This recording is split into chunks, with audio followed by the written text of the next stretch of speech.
দর্শক, কিছুক্ষণ আগে যেমনটি জানাচ্ছিলাম যে রাজবাড়ীর মাঠে মাঠে চলছে শীতকালীন আগাম সবজির আবাদ। এই বিষয়ে আমরা আবারও সরাসরি যুক্ত হচ্ছি আমাদের সহকর্মী মিঠুন গোস্বামীর সঙ্গে। মিঠুন, কি কি সবজি চাষ করছেন কৃষকরা?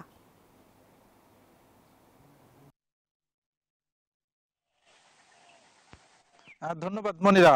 আমরা এই মুহূর্তে কিন্তু রাজবাড়ীর মাঠে মাঠে কিন্তু শীতকালীন যে আগাম সবজি সেই সবজির আবাদ হয়েছে। আমি এই মুহূর্তে যে ক্ষেতটিতে দাঁড়িয়ে আছি, আমার পাশে কিন্তু লাউয়ের ক্ষেত, এর পাশে কিন্তু রয়েছে পটল, বেগুন, সব ধরনের সবজি, বিশেষ করে ফুলকপি, বাঁধাকপি এই সময়টিতে সব থেকে বেশি আবাদ হয়ে থাকে। তবে কৃষকদের সঙ্গে কথা বলেছি, কৃষকরা আমাদেরকে জানিয়েছে চলতি মৌসুমে কিন্তু তারা যে শাকসবজির আবাদ করেছে তার দামটি কিন্তু মোটামুটি তারা তাদের আশানুরূপ দাম পাচ্ছে। বিশেষ করে এই লাউটি যদি বলি, প্রকারভেদে 50 থেকে 60 টাকা করে খুচরা বাজারে বিক্রি হচ্ছে, যার কারণে কৃষকরা বলছে যে এবছর কিন্তু তাদের যে আবাদ শীতকালীন সবজি, সেই সবজির আবাদে তাদের যে আশা সেটি কিন্তু পূরণ হচ্ছে। আর আমরা কৃষি বিভাগের সঙ্গে কথা বলেছি, কৃষি বিভাগ আমাদেরকে জানিয়েছে রাজবাড়ী জেলায় চলতি মৌসুমে প্রায় 15 থেকে 20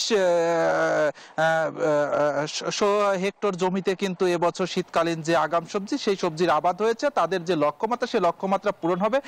এখন কিছুটা সবজির দাম বেশি রয়েছে, তবে কিছুদিন পরেই কিন্তু এই সবজির দামটি আরো কমে যাবে। এতটুকুই ছিল আমার কাছে রাজবাড়ী থেকে সবজি আবাদের সর্বশেষ তথ্য। ফিরছি স্টুডিওতে মনিরা। ধন্যবাদ মিঠুন আপনাকে।